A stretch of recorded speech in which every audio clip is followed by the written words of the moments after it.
Dans la question 1.2, on vous demande quelle est la mesure principale de l'angle de mesure 750 degrés. Alors rappelons d'abord ce qu'est la mesure principale d'un angle. Pour cela, nous allons reprendre le cercle trigonométrique de la question précédente. Quand vous partez du point correspondant à un angle de l'angle nul, l'angle qui a pour mesure par exemple 0 degré, mais pour aussi avoir comme mesure 360, 720, rappelez-vous, à une mesure, un angle a une infinité de mesures.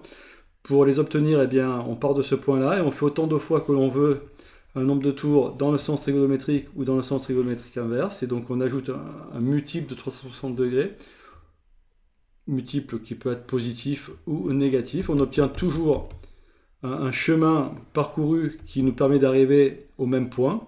Et donc ces chemins correspondent à des mesures. Et toutes ces mesures sont des mesures d'un même angle, d'un même point sur le cercle trigonométrique.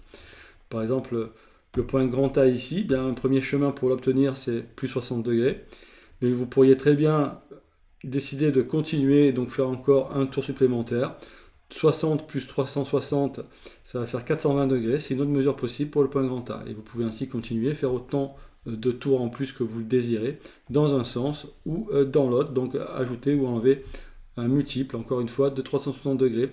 Et bien vous obtenez, quand vous avez une mesure d'un point sur le cercle trigonométrique, vous ajoutez un certain nombre de fois 360, ou vous enlevez un certain nombre de fois 360, vous obtenez un nouveau nombre qui est encore une mesure possible de ce point, qui correspond à un chemin possible, en partant du point qui correspond à l'angle de 0 degré ici, pour, en parcourant la mesure indiquée par ce nombre, arriver au même point, toujours au même point. Donc ici, le chemin le plus court, soit vous avez un angle qui se situe sur le demi-cercle supérieur et vous obtenez une mesure entre 0 et 180 degrés. 180 degrés, c'est la mesure principale de l'angle plat. Soit vous avez un point qui se situe sur le demi-cercle inférieur. Donc vous savez qu'à un point sur le cercle trigonométrique correspond un angle orienté un seul et réciproquement.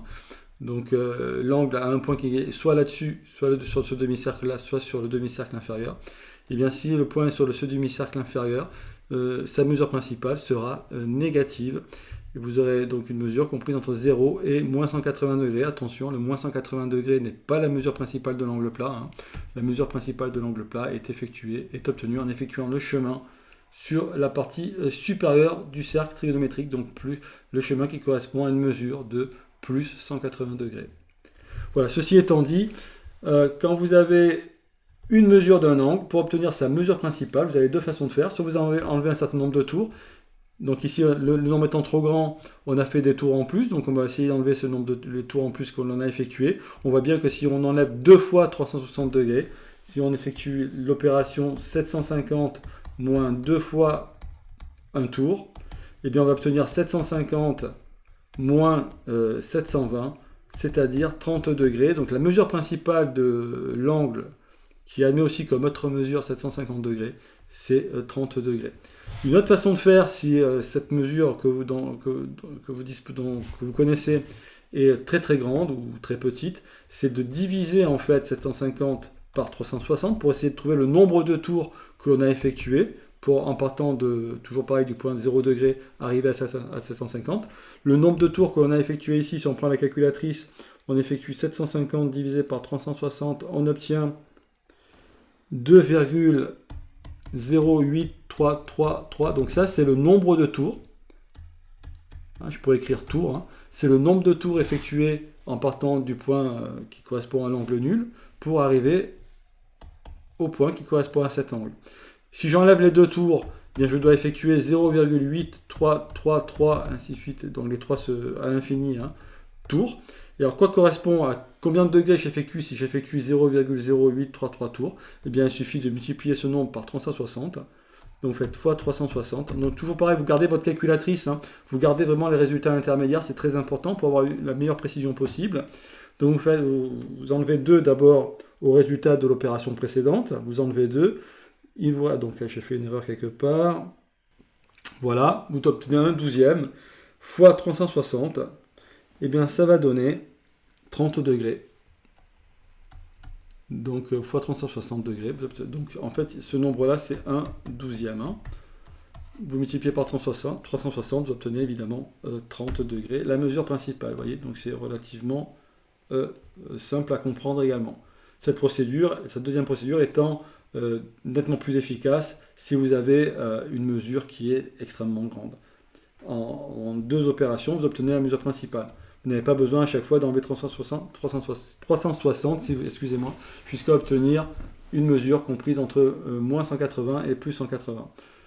Alors ici, vous avez moins 1110. Alors là, on voit également que si on ajoute 3 tours, on va arriver au bon résultat. Donc on écrit directement moins 1110 plus 3 tours, donc 3 fois 360.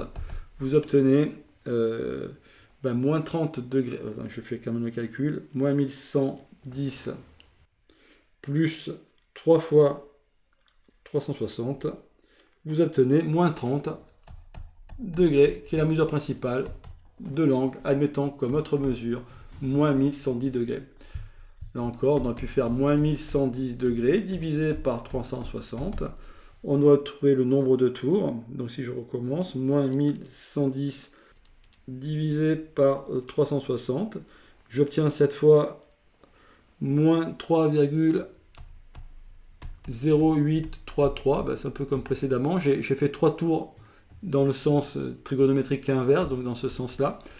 Et bien, si je rajoute ces 3 tours, je vais obtenir 0,0, alors toujours avec le signe moins, 0,08333, donc j'ajoute 3 au résultat précédent. J'obtiens moins 0,08333, et si je fais x 360, je vais bien obtenir moins 30 degrés, vous voyez, donc ça fonctionne très bien.